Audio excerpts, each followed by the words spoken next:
पिछले कुछ दिनों से सिंघू बॉर्डर पर किसान और सरकार के बीच में जो तनातनी चल रही थी, आखिरकार सुप्रीम कोर्ट को उसका संज्ञान लेना पड़ा और अब उन्होंने एक कमेटी का गठन करने का फैसला सुनाया है। तब यहाँ पर वडोदरा शहर कांग्रेस की ओर से जो सुप्रीम कोर्ट का ये जो डिसीजन है उनको सेलिब्रेट करने के लिए यहाँ पर एक कार्यक्रम रखा गया है। यहाँ पर आप देख सकते हैं कि जिस तरीके से जो कांग्रेसी कार्यकर है वो यहाँ पर गाजे बाजे और पटाखे के साथ ये पूरे मामले को यहाँ पर उसको सेलिब्रेट कर रहे हैं। सबसे अहम बात यह है कि जिस तरीके से सुप्रीम कोर्ट ने ये कहा था सरकार को कि इतनी श्रृंखलाबद्ध बैठकें करने के बाद भी अगर कोई हल नहीं निकल पा रहा है तो कहीं ना कहीं इसमें सरकार की नीयत पर भी खोट दिख रही है। तब आखिरकार जब सुप्रीम कोर्ट ने किसानों को अपने जो मांगे थी कि जो 3 कानून था उनको रद्द करने की जो बातें कही गई थी तो उसके ऊपर जो कमेटी का गठन किया। अब आने वाले दिनों में ये कमेटी का वो होगा। यहाँ पर आप देख सकते हैं कि जिस तरीके से जो कांग्रेसी कार्यकर हैं वो उसको सेलिब्रेट करने में जुटे हुए हैं। सबसे अहम बात यह है कि जो जिस तरीके से सुप्रीम कोर्ट ने कहा है मगर इसके बावजूद भी जो किसान संगठन है वो यहाँ पर ये पूरे मामले में अभी भी अड़े हुए हैं। मगर अभी ये जो लोग हैं यहाँ पर जो कांग्रेसी कार्यकर हैं वो यहाँ पर उनको सेलिब्रेट कर रहे हैं। जी मैं आपसे ये जानना चाहता हूँ ये क्या कार्यक्रम यहाँ पर क्या आज जो कार्यक्रम है सुप्रीम कोर्ट ने जो स्टे दिया है खेडूत आंदोलन जो कर रहे थे इतने साल से और उसका जो कानून था उसके ऊपर स्टे लगाया है। ये जो मूंगी सरकार है खेडूत का जो आंदोलन था खेडूत की बात सुनती नहीं, इसीलिए फर्स्ट टाइम सुप्रीम कोर्ट को इसके अंदर इन्वॉल्व होना पड़ा और उसके ऊपर स्टे लाना पड़ा।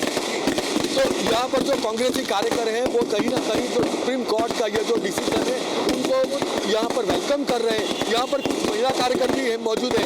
जी मैं आपसे ये जानना चाहता हूँ आप यहाँ पर किस लिए आए?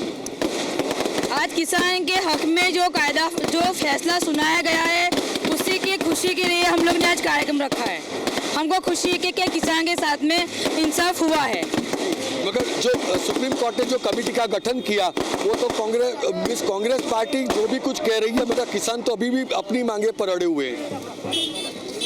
सुनाया नहीं मेरे को सब बोले उसके लिए। मैं आपसे ये जानना चाहता हूँ कि ये जो पूरा कार्यक्रम है उसके पीछे का मकसद क्या है? इसके पीछे का मकसद कुछ नहीं है। ये कार्यक्रम इसलिए रखा गया है कि जो हमारे खेडूत भाई थे इतने दिनों से आंदोलन कर रहे थे, भूख भी नहीं देख रहे थे, तरस भी नहीं देख रहे थे और ठंडी भी नहीं और बारिश भी नहीं, कुछ नहीं देख रहे थे। ऊपर आकाश था नीचे जमीन थी।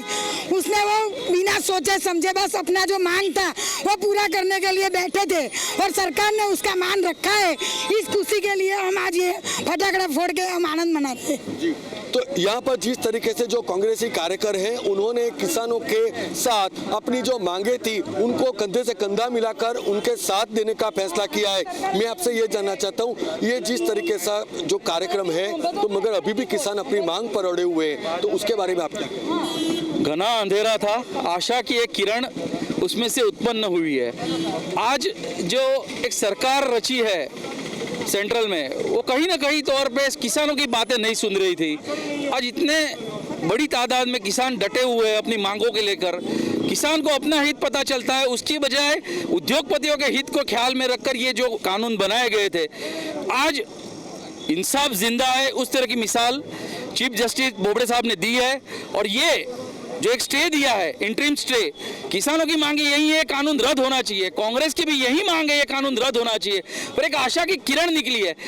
ये आशा की किरण घोर अंधेरों को चीरकर एक प्रकाश का नया उजाला करेगी, इसलिए कांग्रेस ने ये प्रकाशमयी फटाकड़ा फोड़ के ये कार्यक्रम पैदा किया है। तो जैसा कि आपने सुना कि सुप्रीम कोर्ट की ओर से जो इंटरिम स्टे दिया गया, अब इसके बावजूद भी किसान अपनी मांग पर अड़े हुए हैं। तब आने वाले दिनों में किसान आंदोलन और सरकार के बीच में चल रही तनातनी क्या मोड़ लेगी वो तो आने वाला वक्त ही तय करेगा। कैमरामैन सिद्धार्थ खैरे के साथ वशिष्ठ शुक्ल, गुजरात तक।